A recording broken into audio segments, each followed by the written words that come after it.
The following is a presentation of the iRacing Esports Network.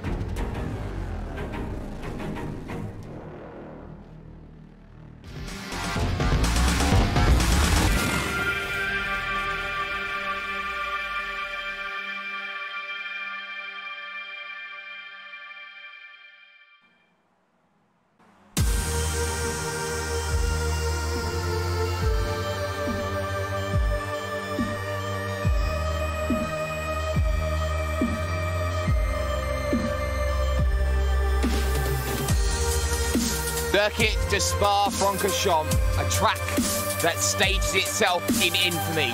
Once the longest circuit that you'd find on a Formula One calendar, a track which struck fears into the hearts of legends, of champions. It now creates itself to where it is right now, a 7-kilometer helter-skelter twist and turn through the Ardennes Mountains.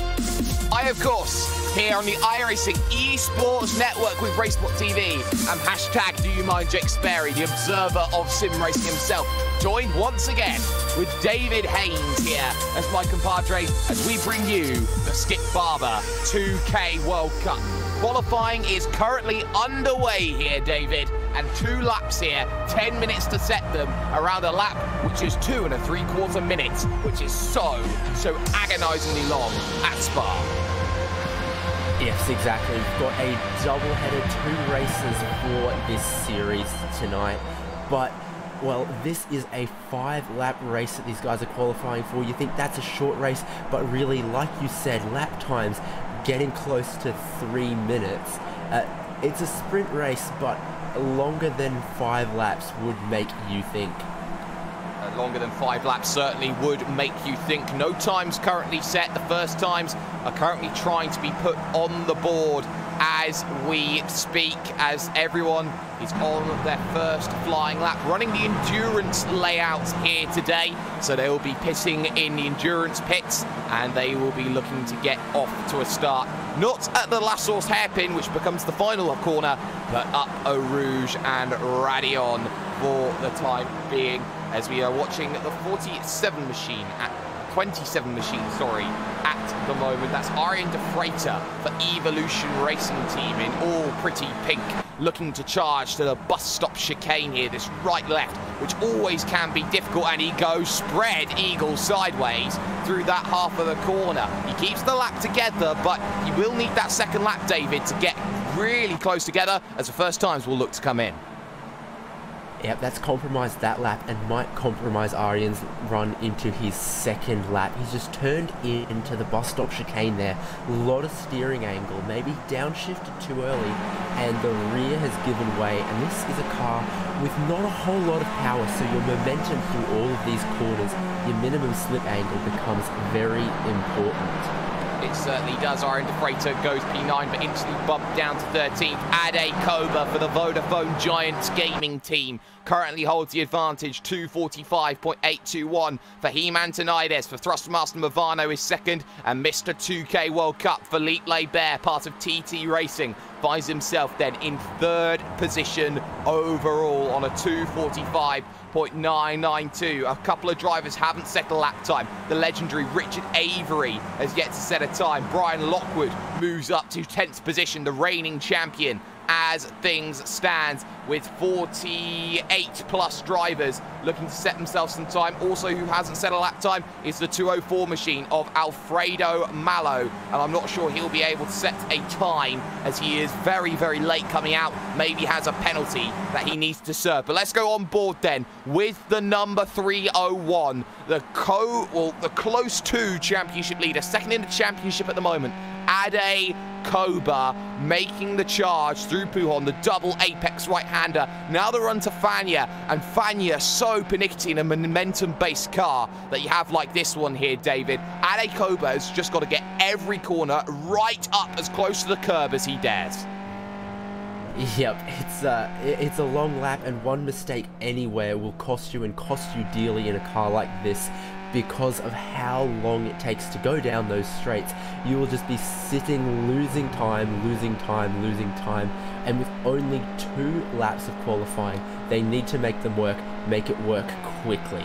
They certainly do. Currently only 5 drivers have not set a time. Your top 5 at the moment is Koba, Antonides, Leibert, Seitz and Pena. That's how things stand for the moment. After that, it's Tipton, Malocus, Jordi Lopez Jr., you've got Edwards and then Lockwood. That's your top 10, but Ade Koba was one of the first to set a lap time, but Fahim Antonides will set his time before Ade Koba. So Thrustmaster Movano's main man at the moment, and that includes Enzo Cantor in the mix as well, who is down in 23rd position. Not a good qualifying by his standards so far, with just 2 minutes warning left in this session. Antonides rounds the Lassour's hairpin. In the 130 machine, he needs to find himself merely 0.05 of a second to put himself onto pole position, and he will charge late to the line, and he will not set a better lap time. Ade Koba finds half a second though, throws down the gauntlet. Diogo Francisco moves up into second. Now it's Paul Malocus who's got himself up into second position. Arjen de Freitas up into the top 5. Cantor goes to second. Seitz goes to third. It's all changing in the blink of an eye as everyone looks to find those times. Brian Lockwood, for example, needs to find something in his second lap as Simon Edwards now moves himself up into third position. Leibert in all of this has dropped all the way down to 9th. He was up in third at the beginning of qualifying after the opening laps, as now Lockwood makes his charge, the reigning champion. 2:45.6, that's P4, that's perfect for what he needs in this one. All of a sudden, this all takes a massive turn, and the one man who could do something right now, David, is Richard Avery of all people, but he's going to run out of time. Yeah, an absolute flurry of times coming in. In 30 seconds there, we saw almost half the field log a lap time, and the moment we looked at the timing and scoring, it had changed before we could even say it. Absolute flurry of lap times, but now it's all settled down, and I think we can say with some certainty what our grid is going to look like. Well, let's have a look at it then. The grid will be as follows for the opening race, but we can't show it until qualifying ends. We are about 5 seconds away, and we will be very brief when we get down to it as Richard Avery runs out of time to make things happen. Your grid then will be as follows.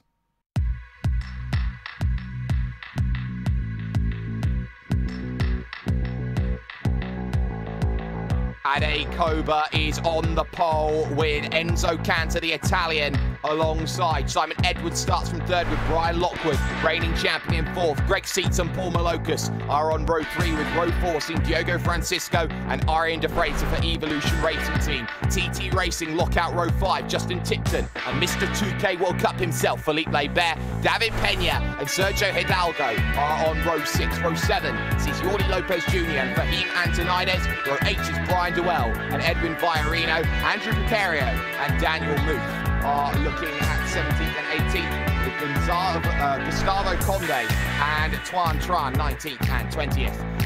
Carl Dronke, and Bastian Hausmann 21st and 22nd. Anthony Catley followed by Richard Avery, Javi Rose and Jonathan De Koisha, with João Felix Diaz as well. Well, I'm not sure if it's João Felix Diaz, it's Jay Felix Diaz for the moment, and Miguel Garcia, Will Fisher, Andre Ivan, L. Leroy Kopic, Fabio Umbadris, and the rest will be cycling down on your screens right now. We're getting ready to kick off the first of 2 races tonight. 5 laps, a sprint, and then the grid shall be reversed from about 20th place on backwards, potentially 15th. I've got to remember the rules off the top of my head. It has been a little while.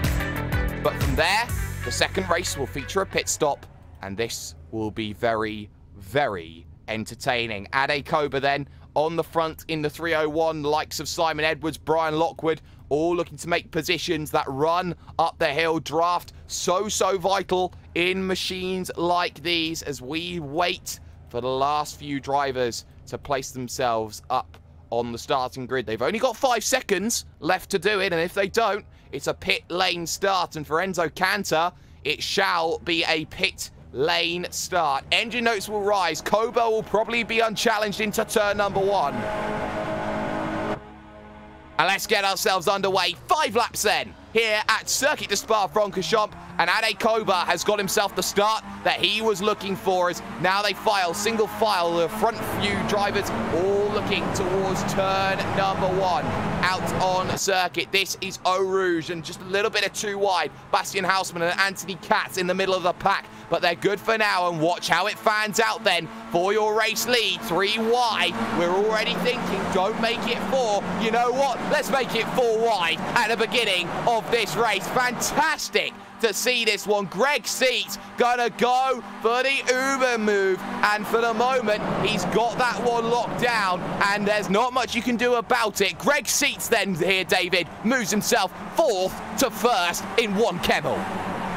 Yeah, fantastic move. When you see guys go 4 wide, you wonder, is catastrophe going to follow? But that is a pretty clean first couple of corners so far from these guys. It could have been so much worse. A lot of respect going on between these races. A lot of respect indeed, and they're still 2 wide. So they head themselves into what we're going to call race spot corner, as I believe that's not Simon Edwards, but Paul Malocus, I believe, just washing out for Evolution Race Team against the Giants, Vodafone Giants machine of Ade Cobra, as he falls back into 5th position. You've still got the likes of Arian De Freitas. They now start falling more into line. Philippe Lebert, Sergio Hidalgo in that primary coloured base car just behind Tipton, Pena, Jordi Lopez Jr. all in the middle, and all of them want to gain positions. There's not much to lose in a 5-lap race, except if you get involved in an incident here, David, you have got a long road home. Exactly. If you find yourself outside of that top 15 or top 20, if you're right at the back at the finish of this race, that's where you will start the next race. And with 50 cars for this race, gee, you wouldn't want to have to start all the way at the back of this pack. It's the battle for the race lead, though, because it's not quite as easy as the eye may seem, as we are 2 wide on the run here towards the corner of Blanchemont. In fact, we're clear. Brian Lockwood for Racecraft Engineering moves himself up to the point as Simon Edwards plays the patient game and waits for an opportunity. They are starting to battle behind as well. Diego Francisco and Paul Malocus going in. Big lunge from Lebert. Bit of contact as well for Hidalgo. That's going to check up the field, and everyone's going to go 6s and 7s in the middle of the pack. That's not what everyone wants. The likes of, I believe there was one driver who decided he wanted to go straight on, and that, I believe, is not Javi Ross, but the guy next to him on circuit, Richard Avery, I believe it is, who has decided to go straight on. But they are all just getting a little bit antsy, but now the gap starts to open here, David, and we're already a 5th of the way through the race. Yep, it's a long lap, but man, is this race going off now. These cars, these Skip Barber Formula 2000 cars, not a whole lot of horsepower, and this track circuit, the Spa-Francorchamps, is a high-speed circuit, so the draft is massive here around these circuits in these cars. You will not see any of these leaders be able to break away. This will all come down to who finds themselves in the right position on the final lap. Simon Edwards moves himself to the race lead, as now you see Ade Cobra thinking about 3rd, but Brian Lockwood, 3rd in the championship, is saying, no dice, sir. I'm fighting you all the way to Malmedy, and now a gap of about 0.6 of a second starts to manifest itself to Greg Seats just in front. They now have Diogo Francisco on the rear of this train. It's a pack of 6 at the front, followed by Pena, and Lebert going far too aggressive through Rivage, and he'll lose 1 position, he'll lose 2 positions, maybe a 3rd to the Evolution Racing Team car of Jordi Lopez Jr., who desperately tries to find a way through race spot corner, but can't. Lebert knows he's got to make positions, but he's being too greedy here at the moment here, David. We know that Lebert can make moves. He's just got to be patient and find them, pick them off one at a time. Momentum absolutely key when you don't have a lot of horsepower, so if you make an aggressive move, find yourself offline, have to check up, that will cost you and cost you dearly, and we've seen that hurt Philippe Lebert. A couple of guys get past. He'll live to fight another day, and there's still time on the clock and laps to make it up, but yeah, costly if you find yourself shuffled out off the racing line. We've also got drivers in a middle of a pack, the likes of Anthony Katz, Juan Tran, Andrew Picario, all in the mix just behind that. You've got Gustavo Conde against Carlos Feño, and Feño actually having a pretty good run of things right now. He'll be looking at this one for 22nd position, diving down to the outside to make that move. For the moment, it seems that he's probably going to have a really good chance of making that happen. At the front of the field, though, Greg Seat, and you can see how Simon Edwards has lost the position to Brian Lockwood, who looks at the inside then at the bus stop, just slowed down by Simon Edwards, not able to do anything just yet, but halfway stage coming in the next half a lap or so. Too wide, Leibert going at it with Hidalgo, and Hidalgo gets the position. These guys, they want to make moves, they want to get up there, and it's fierce. The draft is huge, and when they go too wide for the lead, if you're behind them, no matter which side of the track you take, you're also in the draft. It's keeping them bunched up, and every corner is a potential overtaking opportunity for these guys. Oh, you bet it is. Lap 3 of 5, the halfway stage they hit, and now all of a sudden they start gearing up. Where's my best position? How much do I want to check up? Big lunge to the outside for Greg Seats. Ade Koba tries to box in Simon Edwards, but Edwards is having none of it. He wants to position himself, and look at this, we're 5 wide at Spa-Francorchamps, and there was Paul Malocas diving it down to the inside. The bravest man shall break latest, and he who shall break latest is Simon Edwards, who holds it on the outside and almost getting a bit of a tap there from Malocas as he slid it through the second part of Lake Coombe.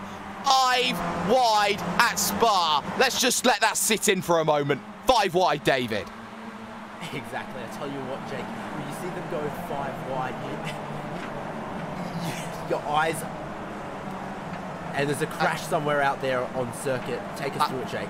Maybe Tuan Tran we are hearing, and it is a big one, and that's a shame for Tuan Tran. A huge incident then, as there was a checkup, 2, 3 getting involved as they started spearing back across the circuit, which was not ideal at all in the slightest. Brian Dewell getting involved as well, and really an incident that does hurt, and a lot of drivers in that mid-pack who will now have a lot of work to do to make the finish of this event and get themselves a good position for the reverse grid, David. Yeah, but I'll tell you what, that just shows the level of skill and respect these guys have for each other, that our top guys here, Simon Edwards, Paul Malocas, Greg Seitz, Brian Lockwood, Ade Koba, those guys can go 5 wide, sort themselves out, and all continue on racing. That is a lot of respect, a lot of heads-up awareness, fantastic talent and respect from these guys. And arguably, you could say you could put these guys in any sort of vehicle and they do well. Paul Malocas down to the inside of Simon Edwards, who wants to position himself well, as now they're starting to jostle through Blanchimont. And it's not often that you say you position through Blanchimont. That's normally the corner you go, make the do-or-die banzai move. And now they're starting to check each other up again, as again the train starts to get a little bit larger. Hidalgo, Leibert and co. all on the rear. Contact though, round goes Brian Lockwood. Contact with Greg Seats, and that didn't look like there was much in it, but exacerbated massively, and Lockwood now demoted to the second pack with teammate Precario there, just David. We'll have a replay up on screen of that right left of the bus stop chicane. There's a few different lines through there, and I think the one that our leader Simon Edwards took just caught out Brian Lockwood, just a tiny bit of contact, and that can really upset the car while it's loaded through the corner, and it's sent Brian Lockwood around. It certainly has, and it's left a gap right now between Ade Koba and Diogo Francisco, Leibert, Pena, Hidalgo, Jordi Lopez Jr. all there. Noah's Ark, 2 wide, 2 deep, 2 laps to go, as now Malocas looks to move himself back to the point, to the race lead, instantly back into draft, as now you see Ade Koba charging, desperately trying to get to Edwards before the braking zone. Thought about 3 wide, but the Vodafone Giants man thought better of it, as now Simon Edwards again looking to attack American Paul Malocas, but not quite finding it. There's Jordi Lopez Jr. in the background trying to get through on Diogo Francisco. Little bit of contact in Leibert trying to get down the inside now of a certain Greg Seats, and has finally got himself sorted at the right-hander of Rivage, so he makes his way through. Crucially enough, though, it is still Paul Malocas at the front of this field, David. He knows what he's capable of, and right now he's got to keep behind arguably the toughest Skip Barber train he'll find in the world, and it goes back 12 positions. Yep, next time he crosses the line, the white flag will be there. He'll have 1 lap to go, and there is a hornet's nest of Skip Barber Formula cars behind him who all would like to be in that first position in 1.5 laps time when the checkered flag waves on race 1. Well, that much we do know, and now you're starting to see Greg Seats under pressure. David Pena trying to get himself in the mix, and it's not often we see David Pena up near the front, but he's starting to find that form in this Skip Barber. This circuit sometimes does bring up surprising drivers. It's arguably the most complete circuit you will find at the moment. But David, pick a winner. You've got 12 to go from. I mean, there's only 12 separated by less than a second as they go too wide towards Blanchimont, as that Simon Edwards goes to the inside to take the lead. Look, can you go past Philippe Lebert or Adekoba Lopez to win a race like this? No, so, Philippe Lebert, but what can I say? It's all up in the air as they nearly go 3 wide into the bus stop. Well, Gloves, time to get them off because the white flag is coming after this corner, and Simon Edwards suddenly has himself a half-a second gap in front of Paul Malocas. That may just be the blessing that Simon Edwards has been waiting for the longest of time. Battle behind Xavier Ross versus Precario. That one we won't focus on too much, but for the moment at least, a train of 12 swarming Skip Barbers, all hoping to be at the front, and Simon Edwards has a gap. He has not much of a gap. The draft will play a factor, 0.6 of a second, 6.5 tenths, but still, that will play a factor. Everyone will be chasing down. Not as many moves as we think up the hill in towards the Lacombe section, as now they're starting to swarm 3 wide in the background with Hidalgo and the likes of Jordi Lopez Jr. But still, you see how Malocas closes 6.5 tenths of a second as if it's absolutely nothing. And now it's starting to pick a lane, and there was a little bit of a wait for a certain Mr. Adekoba. 2 wide they go. Malocas moves himself to the race lead as Lebert fights it out for 3rd position. And now Adekoba tries desperately. Also David Pena trying to get in to be the leading Spanish driver, but for the moment they stay too wide on the run into Rivage, and there is a fantastic move by a certain Adekoba to make it work. They're 3 wide behind, featuring Arian De Freitas, Jordi Lopez Jr. and Greg Seats, as well as Lebert gets a turn, 2 turn, 3 turn, 4 turn, and they all get hit in the back of the train. They will survive it, but now it's down to a battle of 3. Adekoba, Simon Edwards, Paul Malocas. He who breaks latest at the bus stop has a shot at victory. It is as simple as that. Malocas at the front of the field, and there's a mistake for Adekoba, who locks up the brakes through Fania, and I think he may be out of it now. Seats and Pena battling it out for 4th position, but now it's pretty much a battle of 2. Edwards versus Malocas. This one for the sprint race victory, and Simon Edwards right now needs the perfect run. He lost it. He had 6.5 tenths of a second at the start of the final lap, but he's got to go and get this one working. We are on board with Simon Edwards as he closes that gap down, but you can see he doesn't want the draft yet. He wants to pick it up after Blanchimont to get it at the bus stop chicane. And here we go, looking for the chance, and he's within a 10th. Defensive line from Paul Malocas. The switchback attempt may be happening by Simon Edwards on the brakes. Right-hander looking for a maiden victory is Edwards, and he sends it down the inside. He's got to go around the outside now, but he's lost his run. Here comes Adekoba diving for the inside. He may have to go for the Uber lunge if he wants to get it. Malocas at the moment has about 2 car lengths of an advantage, and that may just be enough on the brakes. Paul Malocas takes the sprint from Adekoba, and Simon Edwards will feel like he missed an opportunity. What a race, what a run. Paul Malocas takes a very, very important victory there, David. Yep, great race, great positioning, great strategy to be where he needed to be when it counted for Paul Malocas. The action just never stopped. Nowhere on this track, was it not an overtaking zone for these guys, and they would take it 2 wide, 3 wide, pick a lane, whatever it takes. Desperation from all of these guys. Fantastic pack racing, which we don't often see on road courses. That's an oval kind of terminology, but that's what we're seeing with these cars here at Circuit de Spa-Francorchamps. Well, it's a shame that we saw a lot of drivers end out the race in an instant at the final lap, but the race is over for now. Race 1 of 2, we must stress. Classified results then. Let's get them up on your screen for them. The number 4 machine has found himself a race victory. Started 6th, but he got himself to the top. Paul Malokas takes the win by 0.2 of a second over Ade Koba, who is the man of the moment in the 2K World Cup. Simon Edwards finishes off in 3rd place with David Pena finishing in 4th. Greg Seats comes home 5th with Justin Tipton in 6th place. Jordi Lopez Jr. finishes this one off in 7th with Brian Lockwood in 8th. Andrew Picario comes home 9th, 25th to 10th for Javi Rose, doing a good job.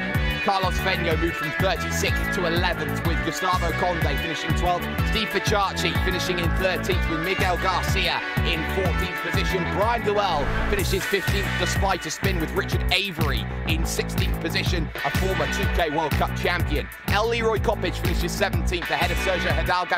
Iron De Freitas limps home in 19th with Scott Valette finishing out 20. You look further down, the likes of Hans Hoyer, Ronan Griffin, Rob Adams, the likes of Nick Carty, Andreas Robertson, Enzo Cantu started from pit road, pulling himself back to 29th position. Same said for Alfredo Mallo, who finishes off in 30th.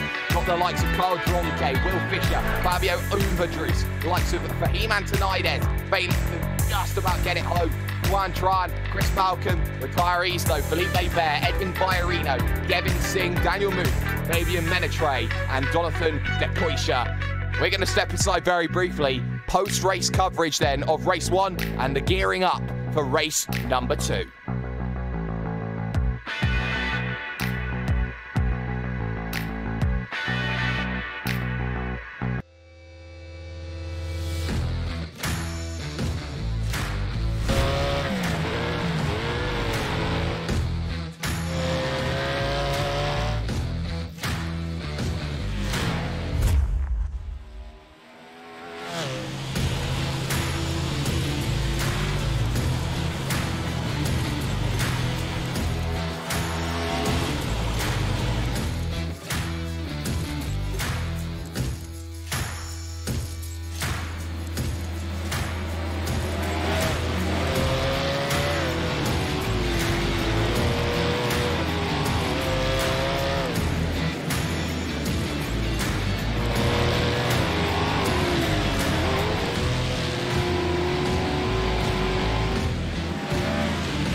Kyle Kimball. I am the Manager of Operations in the Motorsports Department for Mazda North American Operations. We are at Bondurant Racing School here in Phoenix, Arizona, and we are putting on the Mazda Road to 24 shootout.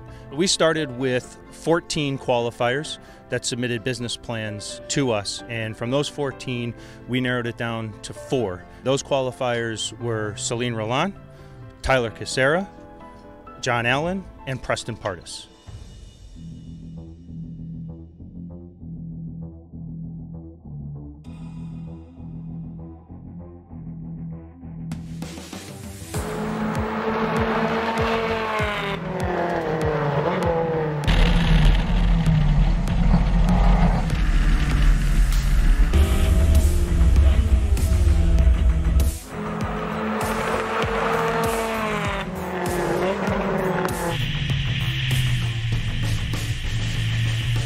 For me, the first session was just, the memorization piece of the track. I probably was halfway through the session before I felt like there were 2 or 3 places I could push. Now I knew what was next. I already see some differences in preference of how people approach certain turns, or certainly the braking into the first chicane is a little bumpy.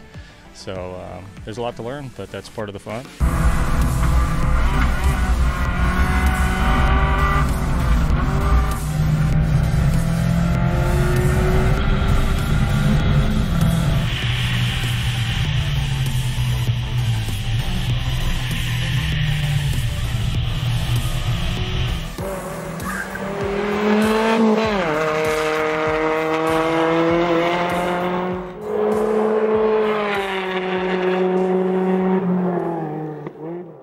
as a judge, what we're looking for from these drivers is the opportunity that they take the information that we give them. They can then make themselves a better driver on the racetrack, and then we get to see that instantaneously the next session when we go out there. So we can see whether they can listen to us and comprehend what we're saying, put it into practice, and then see the results. I'm Jonathan Bomarito. I race the Mazda factory RT24P prototype for Mazda in the IMSA series. We've had 4 really impressive guys here today, all going for a $100,000 scholarship to run in the MX5 Cup series next year. I'm Preston Pardis. I'm from New Smyrna Beach, Florida. Actually, I've had iRacing since 2010, so I'm a 5-star gold member on the forums. Nothing like hopping on, with a few buddies and do a few sessions, but it's great when you're learning a track. There's nothing like physically driving a racetrack. You can look at video data, but nothing does justice to where you want to really place your car, and it really transfers really well. I think you need to do it nowadays. I'm Tyler Casera. I'm an at-large nominee here at the Shootout, Spec Miata racer, and won a couple championships in SCCA and NASA. iRacing is, I think, a huge tool, great tool for me to prepare for race weekends and just hone my craft and stay sharp when I'm not actually at the track. Hey, my name is Salim Rayan, 9th year Mazda racer. I currently race Spec Miata. Honestly, the first thing I thought of when I got in this car was how similar it is to iRacing. Took us one final session, but we do have a winner of the $100,000 value scholarship into the 2018 Mazda MX-5 Cup, and that winner is Salim Rayan. Congratulations. It's incredible knowing that now I'm a Mazda factory driver. I work for Mazda, Classic Mazda in Orlando, Florida, and now I'm a Mazda factory driver. It's kind of my life now, even more than it was before. Just a professional race car driver. That's what everyone's dream is, and my dream has become a reality. One driver of note, John Allen, came here today mainly with an iRacing background, and it was pretty impressive, actually, I must say, how he started off. That he drove 3 sessions, every session solid improvement, lap times were coming down. I was very impressed, actually, with his approach, and a lot of that comes through the iRacing, and you really see how beneficial that is for these drivers trying to come up through the ladder. I've just started to watch my son get involved in iRacing, and it wasn't available when I was around, so I'm really captive now about how it can increase the ability for a driver to come to a racetrack and know the racetrack and really have a good feel of what to expect, and we're seeing that with all the iRacing competitors that we've had come through the program so far. And this year with John Allen, and I've already said this to him, remarkably impressed with how well he has done. So through our partnership with iRacing, John Allen beat 17,000 other online racers to make it here today, which in and of itself is an incredible accomplishment. He showed today that he absolutely deserved to be with the 3 other drivers on track. He showed consistency and learning every single time he was on the track. He was in 3 sessions, and each session he got faster, sometimes by a half a second. The progression that he showed throughout the day was absolutely tremendous. I'm pleased with my performance. I'm pleased with the feedback I got, the opportunity to get the level of coaching that we did. My goal right now is to make it back here next year, through the real world competition, and just make it back as an at-large bid. I know a little more about the process. It leaves me better prepared to come back and attack. No doubt, the list is long of people to thank. My wife and our dog, and they were just fun road trips. We even snuck a family reunion in between 2 of the events this year, and to that end, my family, supporting me in this. They don't need to understand it; they just know I love it, and that's enough for them to support me and push me further. Clearly, the practice I received over the last few years using iRacing is very applicable. To come out here and do a serviceable job, even a highly competitive job, is almost entirely due to that. So I intend to still be a regular on there and continue honing my skills and find some more tracks to translate that to next year.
When I sat in the car, you always wonder, what's it going to feel like? You know, it was my first time driving a mid-engine GT car. You know, my thoughts were, wow, this is really good for our first time in a car. I was really surprised by it.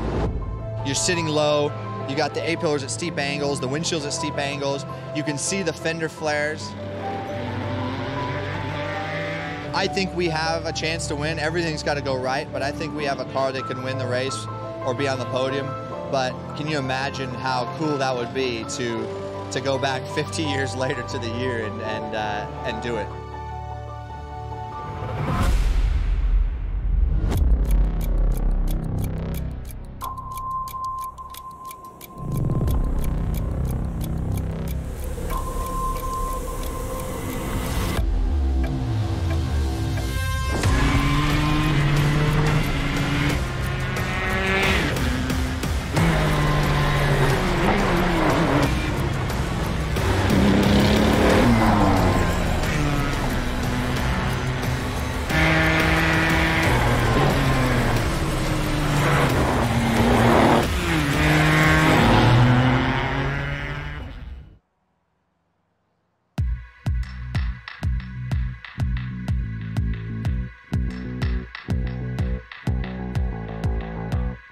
Race 1 completely in the books. 5 laps of racing, hard fought all the way to the line. One winner though, and the winner who stands by with me right now, Paul Malocus for Evolution Racing Team. Paul, first port of call, 5 wide. Is that not normal? I thought it was a simple pass.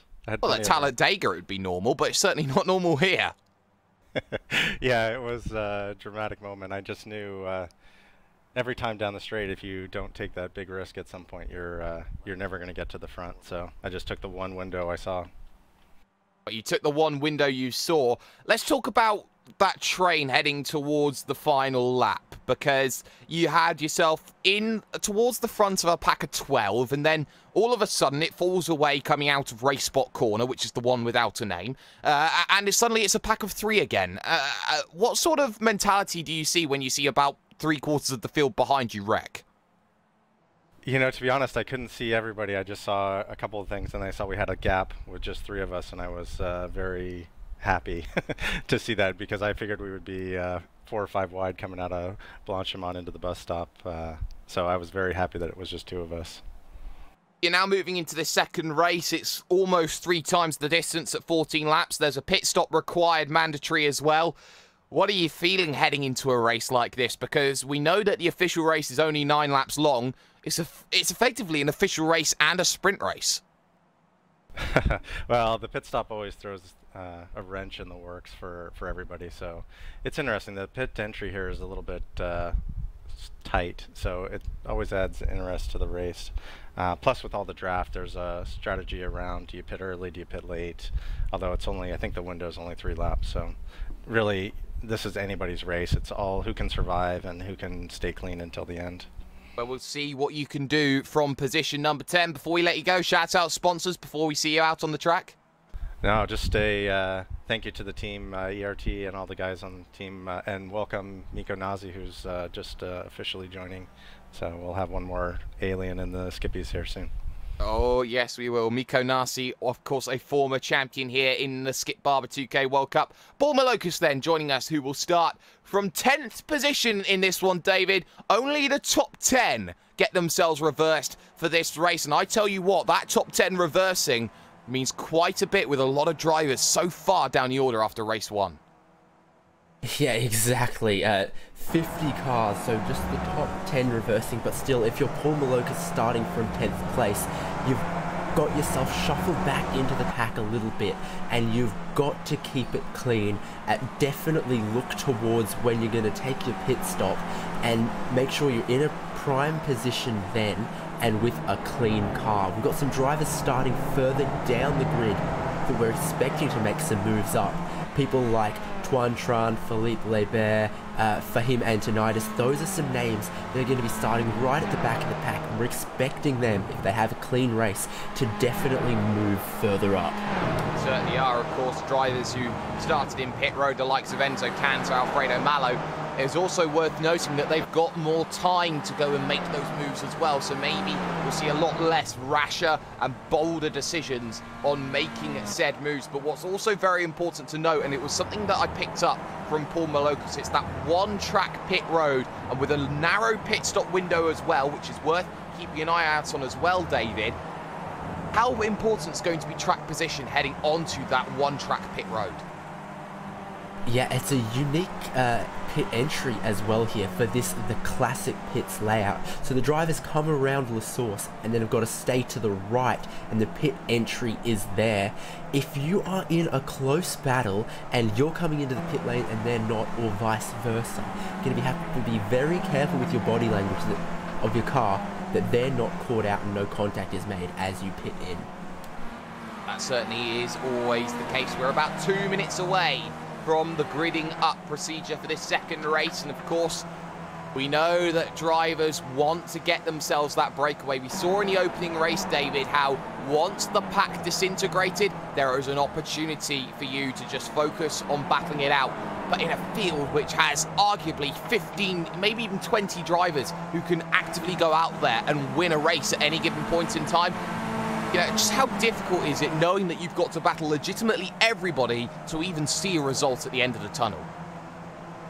Yeah, it's going to be a battle, and it's going to be close for all of these guys. Paul Malocas told us how relieved he was when he looked behind and the pack behind him had fallen back a little bit, and he only had to look ahead. For everyone but the leader, you know, they'll be looking forward and looking in their mirrors simultaneously, because wherever they look, maybe even 2 to their left, 2 to their right, there will be cars around them, and your attention is divided. So if you can get in a breakaway or get some clean air, then maybe that will help you out. Maybe it certainly will. Of course, we find ourselves in a really, really strong position then in terms of this race. Drivers like Ade Koba will be wanting to make quick work and getting some high points once again. Drivers like Philippe Lebert are on the redemption run right now because, of course, that 5-lap race scored as many points as any other race did. So a big, big drop in the championship there. But, of course, with another race comes more laps, and also the bonus points as well, David. Very quickly, a bonus point for every 3 laps you lead, and that's what makes track position even more vital. Yeah, I assume that will have some of these guys stretching their fuel out, not massively, but just to stay out, stay on the lead lap, as it were. If you are the leader, then we might not see them ducking in for the undercut, but trying to stay out. Certainly will for the overcut, but 10 seconds remain then in practice before we get ourselves then to the starting grid. And the starting grid in just 1 moment's time is going to be as follows. This is the 5th round of the Skip Barber 2K World Cup here on the iRacing Esports Network. Make sure that you subscribe right now if you haven't already. But the grid is just like this. Javi Rose will start on pole position with Andrew Carrier and Brian Lockwood 2nd and 3rd. Jordi Lopez Jr. will start from 4th with Justin Tipton 5th. Greg Seats 6th with David Pena 7th. Simon Edwards 8th. Ade Koba 9th. And Paul Malocas rounds out 10. Carlos Fenio, Gustavo Conde, Steve Pichacci, Miguel Garcia, Brian Duell, Richard Avery, El Leroy Coppich, Sergio Hidalgo, Iron DeFreitas and Scott Velez rounds out 20. And the rest of your drivers will be on the grid. Worth noting, Philippe Lebert starts this one from 44th position. Tran from 41st position. Drivers like Cantor and Malo starting from 29th and 30th respectively on this grid, as we have 1 minute to grid ourselves up. Waiting for the drivers Javi Rose and Brian Lockwood to get themselves up on the starting grid. And there they are. So the iRacing gantry then will be filled with red lights. The engine notes will rise. Round 5, 14 laps at Spa-Francorchamps is underway, and it's a good start by Javi Rose at the front of the field. Precario and Lockwood fall nicely into line as they make the run up the hill to Eau Rouge and Rally on this fantastic right-left section already. Simon Edwards getting aggressive with Ade Koba, and Koba just makes his way through, and now the snake and train begins as now you're going to see Precario trying to make a way through, as is Brian Lockwood, and now they're filling out the lane, so you can't go 5 wide this time. But still, you can see how everyone checks up, as there was a checkup that I believe that was Greg Seats had to find a way around, and that was Justin Tipton. On the brakes they go. Racecraft Engineering, though, here. David, 1 and 2. Lockwood up at the front. Yep, Brian Lockwood makes his way into the lead, and he sweeps through Malmedy with just a car's length or 2. He leads the pack into Rivage. Does lead the pack into Rivage, and now onto the brakes they come along into the right-hander. Everyone just trying to find a little bit of a gap then. Conditions have not changed since the opening race, so they are familiar to what they've got. Lockwood already pulling out a substantial margin as Andrew Precario desperately tries to hold behind the ensuing pack behind the likes of Javi Rose, the likes of Jordi Lopez Jr., Greg Seats, Simon Edwards. As you can see further back in the pack, 2 wide, Carlos Fenno trying to get past Ade Koba, and Fenno does just about enough to keep it 2 wide on the run to Fania. And there running wide was also Sergio Hidalgo as he looks to battle against Arian De Freitas into that Fania chicane. And also a vehicle running very wide in the background. That was Ronan Griffin. Yep, and some guys that we had our eye on for making up some positions have already done so. Philippe Lebert is up 8 spots. Carl Dronka up 6. And also keep an eye on this. Diaz up 7, yes, Jake? Precario running off wide at Stavolo. That's cost him 2 positions in this one, and now all of a sudden this allows an opportunity of attack then for Jordi Lopez Jr. around Javi Rose, and now they're starting to swarm behind Rose. Now Greg Seats trying to find a lane here with Precario, and he just about gets around his man. Remember as well, 20 instant points here. It's always going to be very easy to accrue in a race like this on the brakes into that final chicane here, the bus stop, and everyone just swarming in a little bit. The 2 wides, the 3 wides, certainly still continuing as now everybody looks to check up and get their power back down once more. Breakaway goes all the way back to Carlos Fenno, and that's going to allow Duell, Malokas and co to be in this second pack, desperately trying to chase them down as Gustavo Conde now starts to lead that second peloton. Yep, some Tour de France sort of terminology, but you're not wrong with that with these cars because they're limited on power, and the pack racing is real around Circuit de Spa. So the breakaway is a true way to describe it. That gap between 9th and 10th now, Carlos Fenno and Gustavo Conde, it's a gap that is growing out.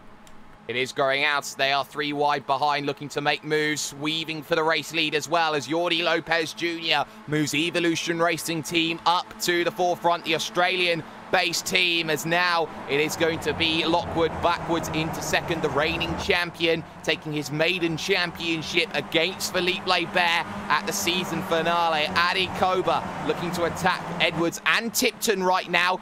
And it's worth noting that TT Racing probably have the highest amount of drivers up near the front of this field.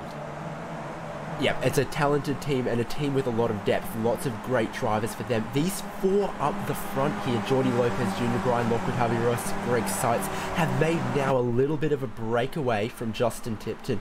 That gap could still close up, but you can see on screen that those first 4 cars have broken away just a little bit from 5th through to 9th, and then a gap from 9th to 10th.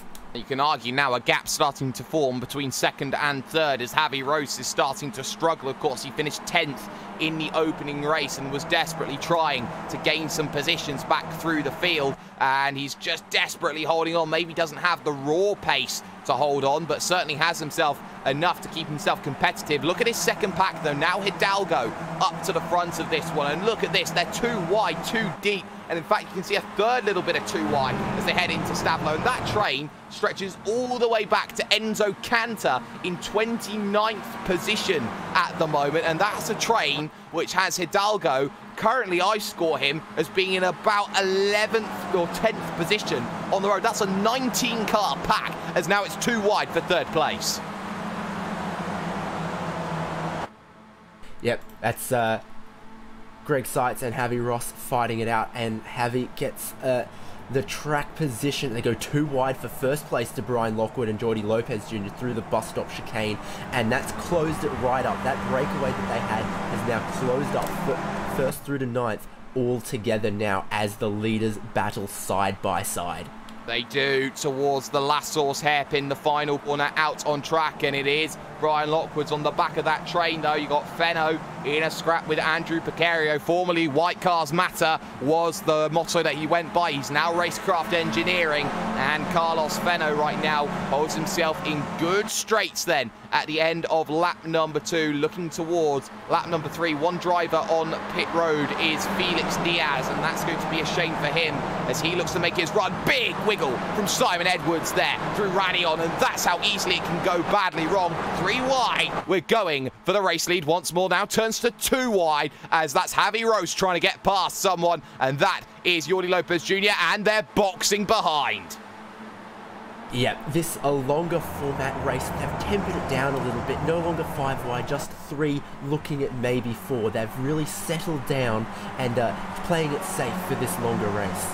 Well, we saw there TT Racing's 2 drivers getting boxed, and now Ade Koba wants to get in on the mix. So they thought there was a little bit of a gap, but he thought better of it then from going down the middle at Ravage. He thought, well, there's a better opportunity later down the road. I might as well stay behind and look to try and make something happen a little bit later on. Now for Hidalgo, there is Brian Duell of Positive Sim Racing leading Paul Malocas in this second pack, which is starting to just splinter out a little bit. The splinter at Carl Dronke, so certainly not as large of a second train as it was previously, but it is now certainly a large train at the front of the field, a train which stretches all the way back to Picario in 9th. Eerily similar right now to the race that we saw in race number 1, where everyone got close, David, but everyone really struggled when the nitty-gritty got in. You can't stay with a pack of 9 forever unless you want a death wish. Yeah, at some point when the pressure keeps building, something's got to pop, and we saw that in the previous race on the last lap, about halfway through. What we're seeing with this lead pack staying together is that the moment someone gets a run, tries to pass for the lead, they go too wide, both of them stall out, sort of as it were, and everyone behind closes right up. They try and go too wide through Blanchimont. Do they make it work? Jordi Lopez to the lead.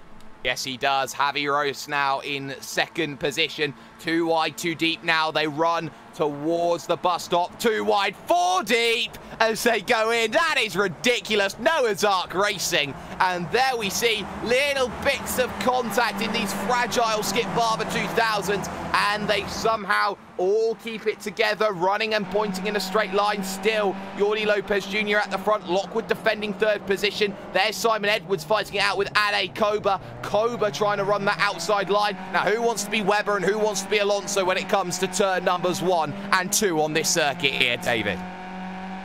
Well, it's never a bad day to be either of those gentlemen, but right here, Jordi Lopez, I think, has the measure of Javi Ross through this section of the track just this time around, but then we'll hit the Kemmel Straight, the largest section of draft. They go too wide. Will they get 3 wide? Brian Lockwood looks for it. Let's see how wide and how fiercely they fight this time down the Kemmel Straight. Do they go 5 wide? Again. 5 wide! Great racing, gentlemen. That is 5 wide. Fantastic. 5 wide at Spa-Francorchamps, and Greg Seats go through this contact. That's Lockwood getting sideways, and they all check around him. Javi Roast getting all shades of wrong, but that's the bit, the straw that broke the camel's back. Replay up on screen. They all keep going, but all of a sudden, it is now a much more splintered front, and you can see there how Brian Lockwood got so aggressive into Lake Coombe there, David. Yep, at some point, these guys were going to have to, well, just when you get to the turn-in point, 5 bars no longer works. They've got to try and settle it out. Who's bravest under brakes before that? And Brian Lockwood, unfortunately, getting the short end of the stick there, but it doesn't look like any of them got too much damage, and they all carry on racing. Just a few slightly bent front wings, most of the wheels still pointing the right way for the time being. And that's very, very crucial. It does give a gap now between Carlos Fenno and Ade Koba, and if they can make this at the front seat and Koba a 2-car breakaway, if they can break a second, then they are in great stead at the moment to get exactly what they want. But any one of those drivers may want to try and pull that gap down. Maybe Jordi Lopez Jr., who's been at the front so much, can have something to say about it. And of course, we all know if those at the front start battling, they could start running into troubles. Here is Jordi Lopez Jr. moving up into position number 3 around the outside. Keep an eye on what Leibert's been doing as well. He's been crucial. He's up 18 positions in the opening 4 laps. He's about to make it a lot more. Getting past Scott Velez. This is the battle for 23rd on circuit.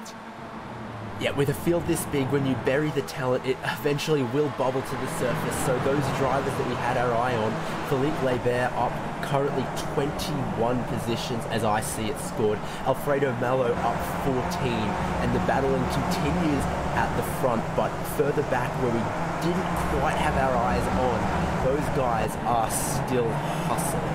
They are hustling, and they are hustling quickly. Watch the gap between Ade Koba and Jordi Lopez Jr. as they make the charge to the line. I don't quite think that's 1 second just yet. They cross the line, and crucially, that gap stands at 1 second, 9/10 of a second. Just about. Jordi Lopez Jr. is about to get the semblance of the draft, but of course, Ade Koba's going to use that to his advantage. The 2 teammates, Ross and Fenno, go too wide, and Justin Tipton's got to pick a lane. He picks the middle one as he starts to make that charge, and crucially enough, they've now got to get so quick on the power. Jordi Lopez Jr. is going defensive into turn number 3, and now this is clearly 2 packs worth of racing. Tipton now up into 3rd place.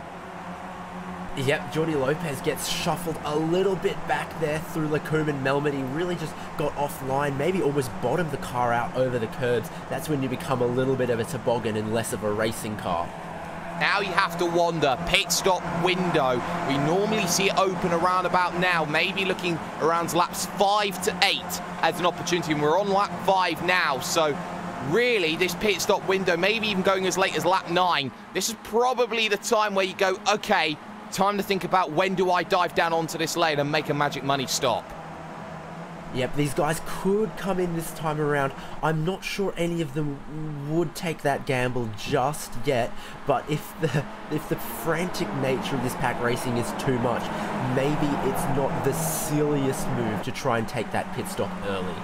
And of course, you can try and underfill that car and use the draft to your advantage if you want. Gap starting to open for Carlos Fenno as Javi Rose and Justin Tipton have been able to pull away over the course of this lap. Javi Rose, the cork in the proverbial bottle as things stand, as now Arian De Freitas, Brian Duell and David Pena all start closing the door down towards Andrew Picario, Brian Lockwood, Simon Edwards et al. The pace is starting to slow, but for those at the front, it is really starting to ramp up at the moment. Greg Seats, Ade Koba, they know they've got to run for the hills and make it just a race about those two. It makes their life so much easier, David. And that is exactly what we heard after the last race from Paul Malokis, is that when your attention is divided between what's in front and what's behind, you know, you can't drive exactly the line you want. You get sort of pushed around in the pack like a mosh pit even with this many cars. So to get that breakaway, to only have to focus on 1 or 2 cars to run your lines smoothly, that is a real benefit to Greg Seitz and Ade Koba right now. You with your rainbow hair, you'll know all about mosh pits, and well, you certainly still see at the moment everybody just trying to check it up. The train now, Alfredo Malo up into 16th position, which is now currently 15th position out on track. Sorry, I correct myself, 13th position at the moment. Certainly looking to make some moves. 3 wide then for 3rd position they go. Jordi Lopez Jr. desperate to get to the front. They're now 1.3 seconds behind Ade Koba, who gets past Greg Seats, so they've got to start working. And all of a sudden, there's Carlos Fenno on the outside trying to make that move, but still Jordi Lopez wants to work that inside line. 2 wide, 3 deep we go, and no takers onto the lane just yet, but everyone desperate to get themselves an opportunity that they know they can get. Yep, and when we do see these guys onto the pit lane, it will definitely be no tyre changes. They're rock hard tyres in these. There's contact between the teammates through Ravage there. Just a little bump on the rear wing of Carlos Fenno. They both carry on, but as I'm saying, rock hard tyres on these cars. They won't be changing them, just adding the fuel to get these guys to the end when they make their pit stops, whenever that will be. And that contact is certainly putting a little bit of issues on Javi Roast, because he goes incredibly wide through Pouon, and he's lucky that he's still got himself an advantage. He was sliding his car all around that Skip Barber. Certainly not happy, as there's a big check up then behind Tipton, Edwards and Lockwood, having to find the brakes as the door very slowly starts checking up like it does on the highways, as now it is even further. Sites and Adekoba. Who dares go for the Vinicius Rocha strategy here, David? That may not sound like much of a strategy to you, of underfueling the car and going for the massive fuel save. It's possible to do that. I reckon if you're between Greg Sites and Adekoba, if you're the one who's behind when they come to the pit entry and the guy ahead goes into the pit lane, I'd probably follow them in. I think those two guys, if they are working together well now, you just stick together, try and keep working on making that breakaway, and then with 1 lap to go, 2 laps to go, then get the elbows out. There's still, well, we're about to cross not even halfway yet, I don't think. There's a lot of racing still to go. These guys, elbows out for sure, but not all the way out just yet. Halfway comes at the end of the next lap, and there is a feign onto pit road from Greg Seats, but there is no semblance of going, but Jordi Lopez does. He's the first to blink, followed by Brian Lockwood and Arian De Freitas down onto the lane. So the first takers onto pit road are already there and are already trying to find what they want. Also in, Philippe Lebert, Andrea Ayman dives down onto the lane. There's contact on the lane. Diogo Francisco gets run into by Tuan Tran, the two teammates getting together in TT Racing. Oh, their brigade of boys need to have a serious talking and pull up their trousers. Yeah, contact between those teammates. As I said, it's a tricky, tight pit entry. You sort of got to stay right on the exit of La Source, and it just looks like Diego Francisco thought the pit limit started earlier than Tuan Tran did, and Tuan Tran has just been caught out, and Diogo Francisco's car crabbing horribly down the pit lane to his pit stall. Oh, but he's got a fast repair, which is useful. Contact as well. That one between Fenno and Simon Edwards. No harm, no foul. That was body-to-body contact, so they are safe for the moment. Gap at the front, though, all of a sudden is up to 3 seconds between Sites and Adekoba. But keep an eye out where Jordi Lopez Jr. has come out in all of this, because he is all on his own. He's got himself about 3 seconds to Brian Lockwood, and that, for me, puts him right with Koba and Seats if they go on the same strategy on fuel here, David. Yeah, it depends how much in these laps that Koba and Sites get the advantage from each other's draft. Otherwise, all by himself, Jordi Lopez could be losing time. But if he manages to contact between Fenno and I think that was Tipton, maybe? Yes, it's no, behind that's Edwards. So there goes Simon Edwards going around at Stavolo, and he does so well to keep that one out of the inside wall at Stavolo. It's so easy to make contact like that. He will do an 1,000,000-point turn replay on screen, but crucially, he's back going, but behind Ronan Griffin. So Simon Edwards on a major recovery drive now, David, and it's just as simple as one little touch sends you going. Yeah, Carlos Fenno may be the guilty party there, but he's not paying the price as his race continues on, and a huge, huge cost borne by the other car. Yeah, huge cost indeed. We will see if anybody drops onto the lane this time by Precario in a scrap with Brian Duell, the Canadian. And right now, the Canadian unable to make the move on the man who says that white cars inevitably do matter, but on the rear of the train now is Alfredo Mallow, is Richard Avery, and look at that, on the lane, the two GT Ross machines, Javi Rose and Carlos Fenno, both dive in at the same time, and there are no friends for them just yet. In comes El Leroy Coppage, Steve Pajacci, Fabio Underdrus, and Carl Dronke as well. So only 2 drivers from the main pack hit the lane, and they will hit the lane at 2 very different times here, David. Yes, indeed. Ade Koba and Greg Seitz stay out. Both of them lapping in 2:45s right now. I'm looking for who's already pitted out there to see what kind of lap times they're doing. For example, Brian Lockwood with a 2:53, I think, last lap, potentially including part of his pit entry or something. We'll have to see if the guys who've already pitted are putting in quick enough laps that they could jump or undercut Ade Koba and Greg Seitz. What's crucial, though, is where Javi Rose and Carlos Fenno have come out, because ahead of the freighter they are, but they are behind Brian Lockwood by a margin, and Jordi Lopez Jr. is off in the mountains somewhere. So that gap, which opened up to 5.4 seconds, mind you, I think has Greg Seitz okay, and also Ade Koba okay. So really, they found some really strong pace in these few stages, and they've worked together nicely. It's what we call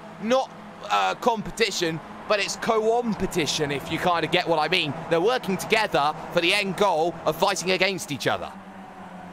No, I see exactly what you mean there. These guys will be fighting each other for the win, but they both know that right now they're not only fighting each other, but fighting every other car. And if just for the moment they cannot impede each other, not, go too wide in inconvenient spots and just cost each other time, then they'll still fight it out later on, but they'll both be in a better position when that happens.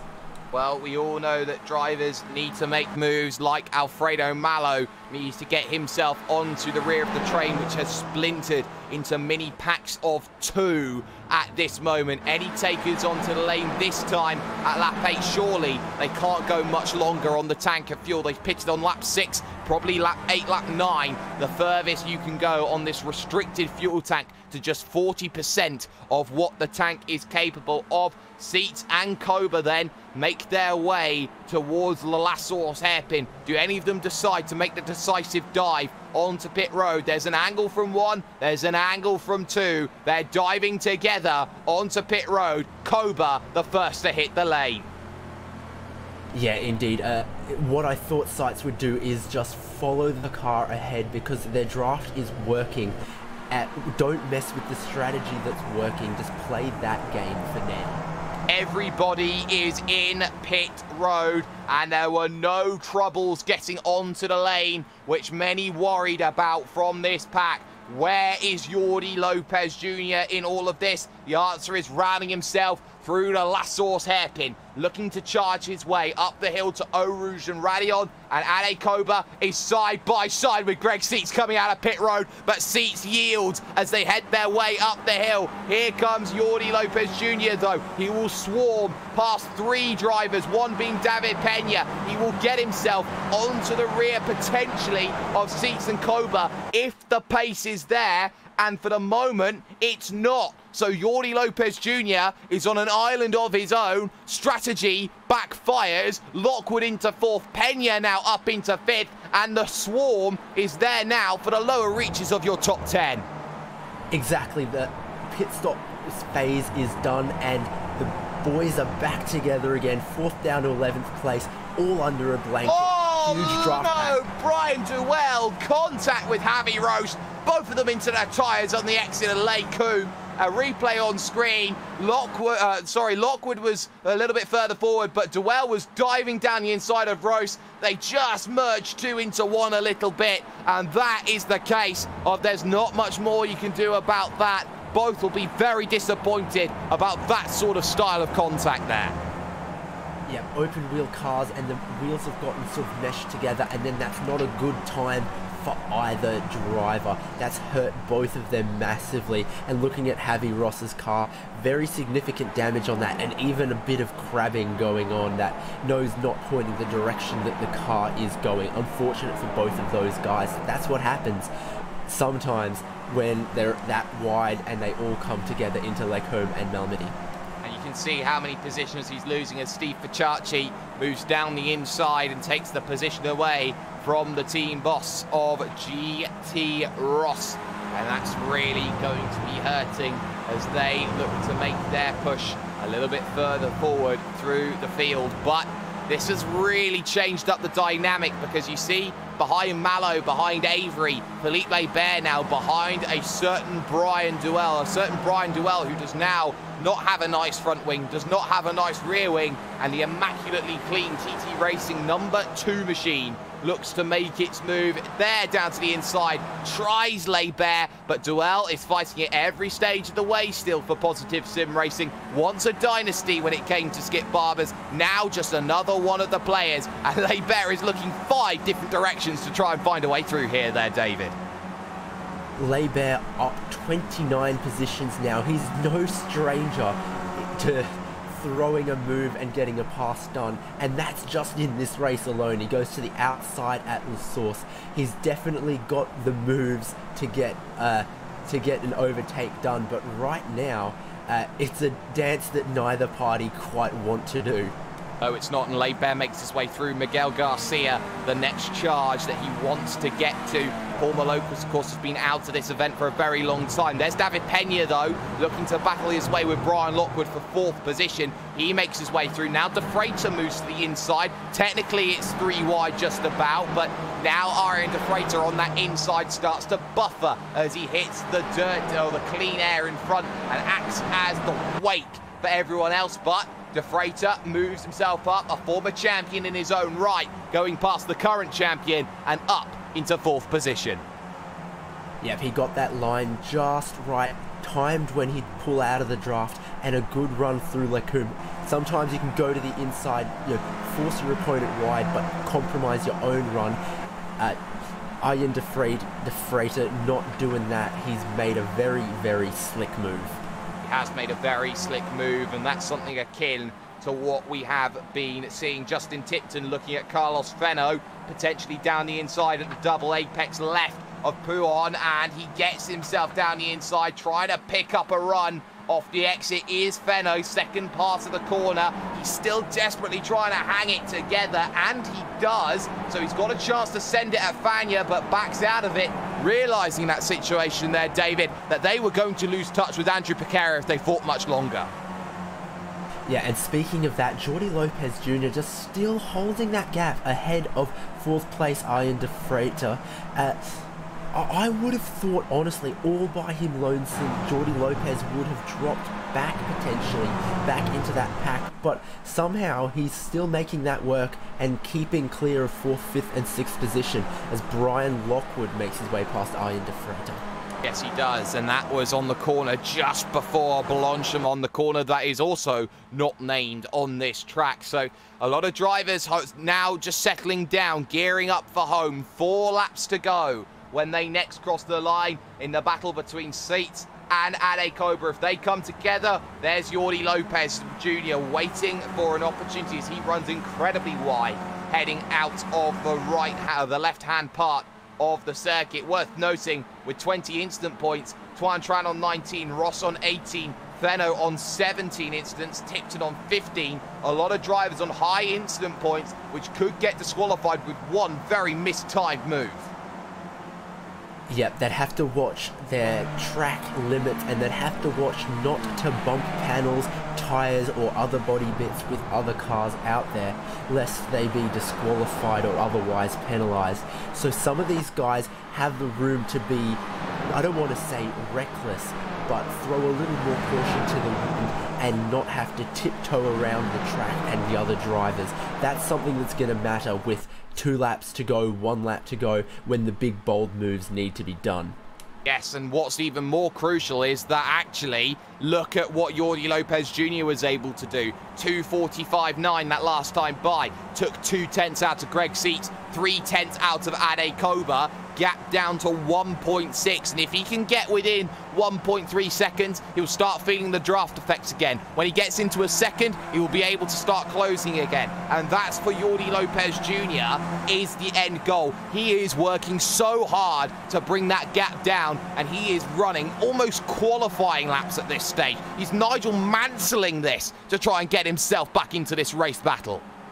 You can only imagine if he's managing to hold that gap steady without the benefit of any draft. If he could just get another half a second further up the road into a little bit of a draft, get just a kilometre an hour or two more down the Kemmel Straight next time, he could be right up there for the podium position. A win not off the cards yet.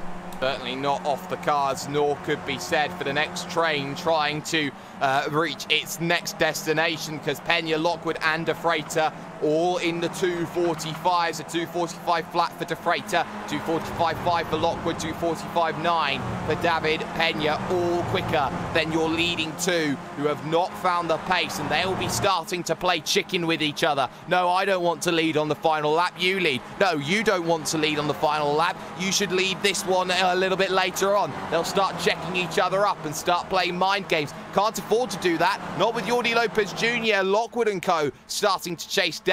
That much we do know at this stage, as side by side back in the pack, Andrea Ayman and Enzo Canter. Canter, the Italian with arguably one of the greatest beards in sim racing, moves himself up into 18th place. Yeah, that's another pack, and as we look down the order somewhat, there are more little battle packs forming. No longer the massive packs, but quite a few 3, 4, 3-car little battles going on. The field fragments a little bit, but the draft powerful enough that these guys just can't get away from each other quite enough. Not enough gap then at the front of the field between Jordi Lopez and Greg Seitz extends to 2 seconds. The gap between Lopez and Lockwood is brought back to 1 second. So Jordi Lopez is going the other way. Lockwood and co are closing down the gap. 3 laps to go, and all of a sudden this pack is storming its way forward, which will go 2 wide, 3 wide just about, but wants to back out of it then, as Arjen De Freitas now picks the lead of the pack again and gets back to his teammates in Evolution Racing team colours, crucially to make one last concerted effort to get back to Koba and Seitz. Yeah, we said it could go either way for Jordi Lopez. That's Malo off. What?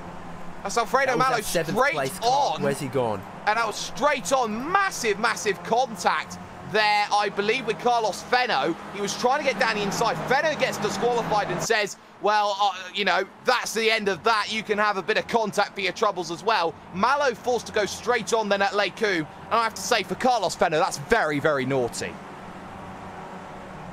Yeah, that is not sportsmanlike behaviour whatsoever from him, and that has, well, Alfredo Malo continues on track, but there's some damage to his car, and he will not be pleased with that in the slightest.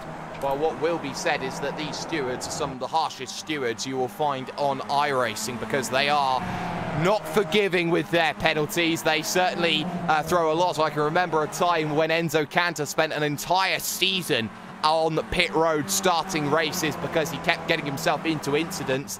Sometimes that's the way it has to go. But for the moment, at least, 2 and a bit laps to go.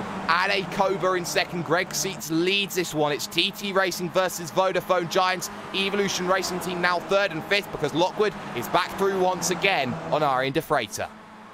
And we said it could have gone one of 2 ways for Jordi Lopez when he was in no man's land, but he hasn't managed to catch up to Greg Seitz and Ade Koba, and now finds himself back in the grips of Brian Lockwood. They go 2 wide into the bus stop. They do go 2 wide, but for the moment they check themselves back up again. Worth noting that Jordi Lopez has not lost too much in terms of his time, and that they are still working together, desperately trying to claw that gap. But at this stage, it has to be around a second a lap if they want to get back to Greg Seitz and Ade Koba and hope that they start squabbling it out with each other. And you can see how they are refusing to take the draft in the early stages. They want it in the later stages, not compromise their run early, and now that gap It's 2.4 seconds, still 2 seconds between Seitz and Jordi Lopez Jr. But crucially now, Jordi's got company, and they will be charging, and they will be charging so hard to get back to this pack. And look at this, they're starting to swarm around the Evolution Racing Team driver. 3 wide, let's go at it. Arjen de Freitas now making the charge and making his way past Brian Lockwood and back up through. Here's Jordi Lopez Jr. though, coming straight back at it. ERT 2 wide, and Jordi Lopez Jr. now starting to be a little bit detrimental to the cause here. Yep, everyone wants to stand on the podium at the end of this race, not least someone like Nico Hülkenberg, but this battle between these 4 cars, only one of them can do that as it stands right now. This battle for 3rd through to 6th place, it's all on the line now, 1.5 laps to go. These elbows are going to get out. They are, and Philippe Lebert from 44th, get this, top 10 as things stand here, David. With how closely balanced this machinery is and how ferocious the pack battling has been, the hornet's nest we've seen sometimes, that is great heads-up driving, great pace by Philippe Lebert that he's managed to get up there. And if you have a look at him, that car is still relatively clean. He's managed to avoid too many bumps, too many trips across the dirt or anything like that.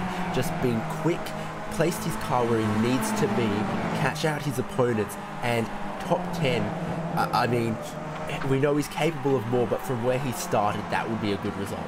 That would be a great result, let alone a good result right now as Greg Seitz holds the lead, heading towards Blanchimont and the bus stop chicane for the penultimate time in this one. For the moment, Lopez, de Freitas, Lockwood and Pena are fighting it out for the final scraps of what is the podium, and they will have so much, only so much, that they are going to be able to do. Seitz, at least for the moment, knows that he has a chance to try and get a victory that has eluded him so often and that he has seen so rarely in a series like this. Ade Koba searching for a 3rd race win of the year. We've seen how capable he has been. We know he can get up there and can race incredibly hard. That's why Vodafone Giants Gaming, one of the biggest esports teams in all of Spain, have picked up sim racing to get a driver like him in terms of caliber. 1 lap to go at Spa-Francorchamps, and all of a sudden, Ade Koba versus Greg Seitz is mano a mano, 1-on-1, and Koba is within the window to start charging his way through. The gap, 0.3 down to 0.2 of a second, closing more and more, but not wanting to make the move at Les Combes. Here's the strategy play coming in from Ade Koba. He wants to make it at the chicane. They're 2 wide behind, though, for the podium. And there is Brian Lockwood on the outside, trying to make that move, and he's not quite there. De Freitas holding on to the podium in the way that only he knows how. Jordi Lopez still looking for the inside at Malmedy, but has to check out of it because he was far too aggressive through that section, and now defending against that driver behind, David Pena, and doing a good job of defending it as well. For Seitz, though, at the front of the field, he's still there. He's still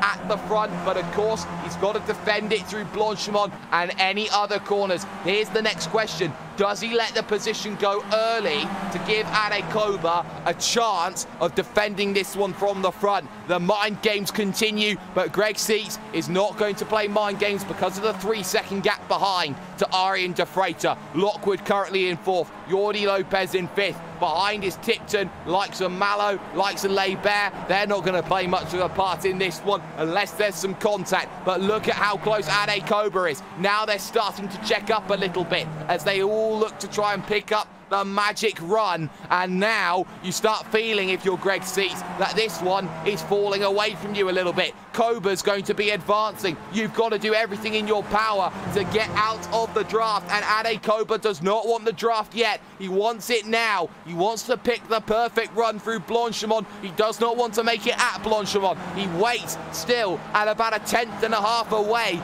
looking for the run. Make sure it's perfect here through Blanchimont, and it is, and we expected it. You're not getting the inside, Ade. You've got to go the long way around of Greg Seitz in TT Racing colours, and he he goes for that long way round. Now he's got the inside for the next left-hander. If Seats holds on, he's got the inside at La Source, and he pushes wide off the exit. Ade Koba wants a chance, but at the moment it's not forthcoming. Lockwood currently in third position, but look at this. He forces a lane to the inside, moves back out to the outside on the brakes. Final corner coming. Ade Koba looks for the up and under. It's a drag race over to the line. Koba starting to gain traction. Momentum is mightily close as they run to the line, and across the line, Ade Koba steals it by 23 thousandths of a second. What a run from Ade Koba. He timed that run inch to perfection, David. Amazing positioning and strategy and just wheel-to-wheel combat between those two guys. Fantastic last couple of corners. Two guys at the top of their game, and behind them, Brian Lockwood picks up that third place. But let's watch this fantastic racing.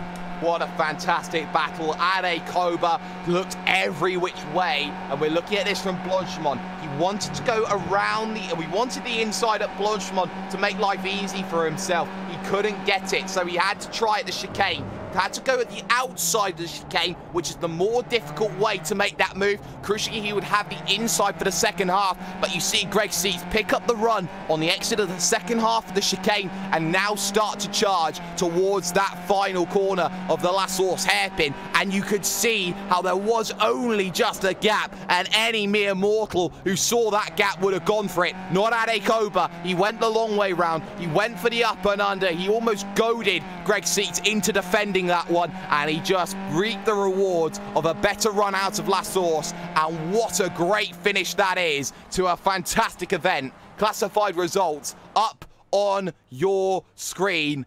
That's what I call 2K World Cup, a classic from Spa-Francorchamps, and it's Ade Koba who takes the win. 23 thousandths, we reiterate, from Greg Seats, with Brian Lockwood finishing off in third. Arian De Freitas 19th to 4th. Great drive from him, with Jordi Lopez Jr. in 5th and David Pena in 6th. Andrew Picario comes home 7th, with Justin Tipton 8th. Alfredo Mallo, despite contact, finishes 9th, with Gustavo Conda finishing out in 10th. Miguel Garcia finishes 11th, with Richard Avery 12th. Leibert fades in the final lap to finish in 13th position still, plus 29. Sorry, I'll correct myself, plus 31 for his day. Steve Pacciacci finishes 14th. Diogo Francisco 15th. Andrea Ivan, Edwin Viorino, Scott Valles, Roman Griffin and Brian Duell round out the top 20. Looking further down, Enzo Cantor in 24th position overall. Good run from Andres Robertson as well in 21st. Carl Dronke finishes 27th, and Fahim Antonides only manages 29th in the end. 31 drivers finished on the leading lap. John Sully, the last of them, drives a lap down, including Drew Fisher and Simon Edwards. The likes of Carlos Feno getting disqualified, Javi Rose failing to finish. Safe to be said for Tuan Tran, Paul Maloka, Sergio Hidalgo, Gautam de Koisha, Hans Hoyer, Anthony Cat, and the likes of Nick Carty as well. Stay with us. Post-race show coming after this.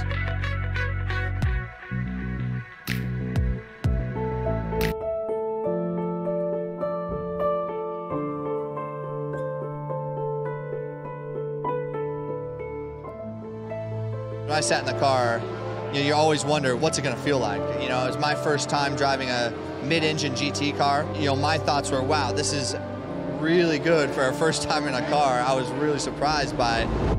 You're sitting low, you got the A-pillars at steep angles, the windshields at steep angles, you can see the fender flares. I think we have a chance to win. Everything's got to go right, but I think we have a car that can win the race or be on the podium. But can you imagine how cool that would be to go back 50 years later to the year and do it?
chair of the Indianapolis Motor Speedway.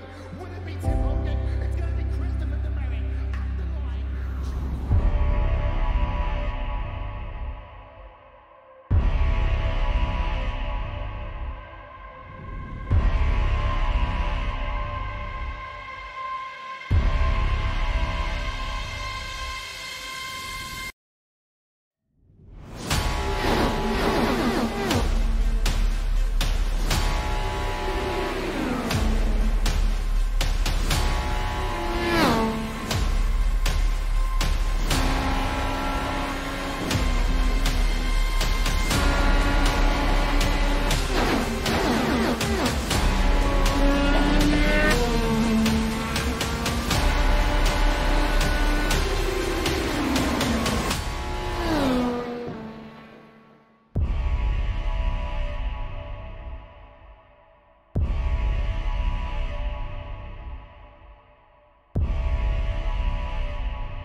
UK World Cup. Oh, how you keep producing such marvellous racing time and time again. Two fantastic races, both of which coming down to pretty much the wire. And Spa-Francorchamps once more proves that it is a bastion for great racing once again. We have the driver who finished, though, in second position, joining us, Greg Seats from TT Racing. Greg, well, welcome to the commentary booth. A race in which you probably got yourself what you wanted, a one-on-one fight with the hottest Skip Barber driver in the world at the moment, but ultimately it didn't end out the way you were hoping. Yeah, it was so close. You know, I knew he was trying to fake to the inside, so I just didn't know how far wide left I could swing before that last turn because obviously I didn't want to hit him. But yeah, I knew he was faking to the inside, so I should have just let him have it and let him overshoot if he really wanted to go that way. But he outsmarted me, so congrats to Ed A.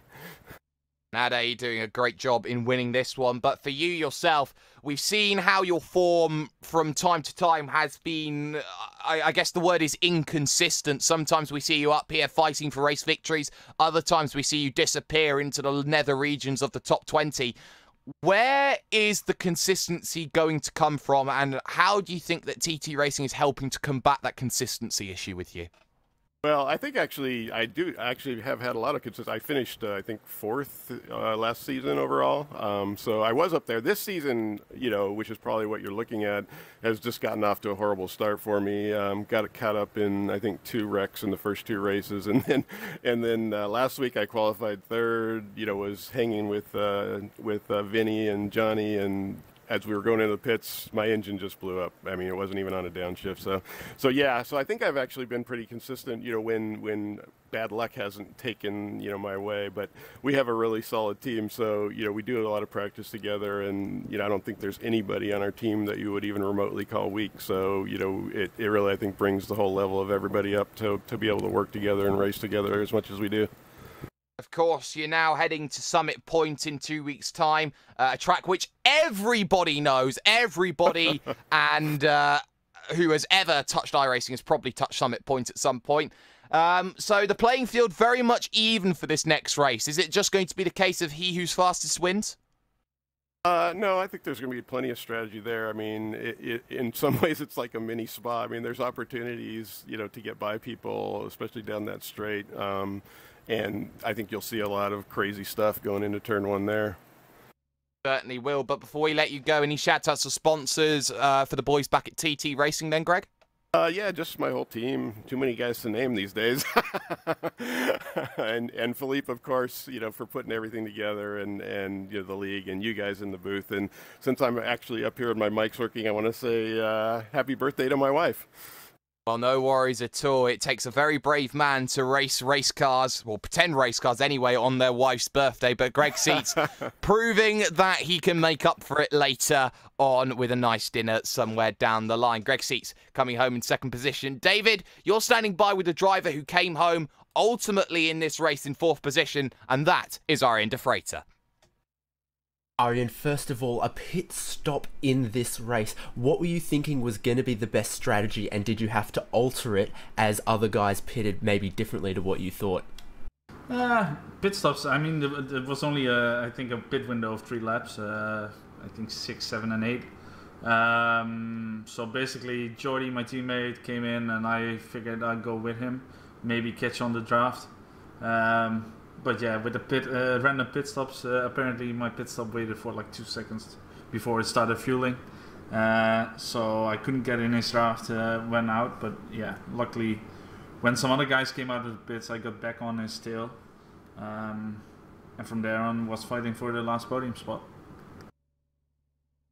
That draft was huge here around Circuit de Spa. What was the pack racing like, and how far back could you suck a draft? Probably, I mean, in general, I think the skip is like 1.6 seconds, but Philippe knows this like accurately, I think. I think it's 1.6, 1.5, something like that. And once you have the draft, it's, I mean, yeah, you saw me pulling moves like going from 3 guys back and then going to the guy in front of that pack. So it helps a lot, obviously, and in these cars it's pretty fun. It keeps it a bit tight, I guess. I mean, it's not as like technical as any other track, so the fast guys don't get away. But it has fun racing on it. So 4th place for you, do you think that's a good result for you, or do you think you could have done better? If I didn't get crashed out in the first race, I would have done better in the second race, obviously. But I mean, from 19th to 4th is pretty decent. I can't complain coming from 19th. Awesome. Thank you for joining us up here in the commentary booth. Anyone you need to thank for you and your team at Evolution Racing Team? Yeah, obviously, thanks to all the guys in ERT. We're having a blast. Today we have another new signee. Some other guys left. Went to Altus. But I'm happy to say we got a Skippy Legends in the house today. So yeah, that's going to be fun. Awesome, thank you so much. I'll throw it back over to you now, Jake. Yes, as we hear that Mikko Nasi is the brand new signing at Evolution Racing Team, which is a very, very frightening addition indeed. Standing by with me is Mr. 2K World Cup himself, Philippe Lebert. Philippe, it was all going well in that opening race until Race Spot Corner went and took you out. Who took me out? It seems that you were taken out at Race Spot Corner. Oh, is that the name of the corner? Okay. Yes, because nobody works out what the name is, so we're just going to call it Race Spot Corner now. Yeah, it doesn't have a name, so that's maybe why I got hit. It was very disappointing because I came from 10th on the grid. I was in 3rd or 4th then at that point, and there were still 2 straights to go, so there was still a chance to win that race, and it was going well. Very, very disappointed with that. But of course that led to a different kind of race for your second race, because you had to start all the way from the back of the grid in 44th position, making those moves up through the field. How was the quote-unquote traffic, shall we say, when it came to the racing that you saw at, you know, the early stages of the event? It was pretty good. I expected worse. I think yeah, people were driving with their heads, and I managed to make up 10 positions on the first lap. And in the end, I was 10th with 1 lap to go, and then I got torpedoed in the final corner by, well, I'm not gonna name names, but it was pretty horrible. So it's a day to forget. Being taken out twice in 2 races in the same day. It's not fun. It feels bad, but you have a chance to redeem yourself in 2 weeks' time. You've given up the championship lead. You head to Summit Point, which you've probably raced a gazillion times by now. But Summit Point, something special coming back to a circuit which has been raced so often in iRacing? Yeah, I like it a lot, and I'm usually very quick, so I'm hopeful. But with last race, like 2 weeks ago with having technical issues, and today being involved in an accident twice. I don't think I have any chance of doing well in the championship. I only have 3 drop weeks, and I used them all up after 5 races. So I'm just trying to do my best to finish all the remaining races in the top 5, but that's the best I could hope for. Well, the best you can hope for the moment. Philippe Laibert ending up in 13th position, but it is Summit Point in 2 weeks' time on iRacing 24 Hour of Le Mans weekend. What a massive weekend of racing that looks like it is going to prove to be on the iRacing Esports Network. Make sure that you subscribe right now if you haven't already, and you can catch all your favourite series from us at RaceSpot TV and, of course, our good friends at Live Sim Racing TV and V8 Online. But unfortunately, that's all we're going to have time for here this evening. A massive thank you, though, to everybody who gets it done to us. Firstly, to Antwerp Designs, the official graphics partners here at RaceSpot TV, along with Istvan Ballo's Track Cams 22. Make sure that you check those out, along with ATVO and Apgeneer, the official graphics engine here at RaceSpot TV. Nick Thyssen for the live timing and scoring, and Simon Grossman for the animations that you see. Of course, we got so much more coming along on RaceSpot TV, the likes of Monday Night Skippies, along with Rachel and the gang. And let's not forget as well, all your favourite action coming along, including the McLaren Shadow Project, which kicked off just a little over 2 hours ago. But for the time being, that is Randy Cheneth behind the cameras. That's David Haynes, who's joined alongside me. I'm #DoYouMind Jake Sperry, the observer of sim racing. And for now, it seems that it is all sunshine and rainbows in Ade Koba's Wonderland. But of course, when you're driving next to the Shenandoah River, we'll see whose country roads will take you home from Summit Point. Have a good one.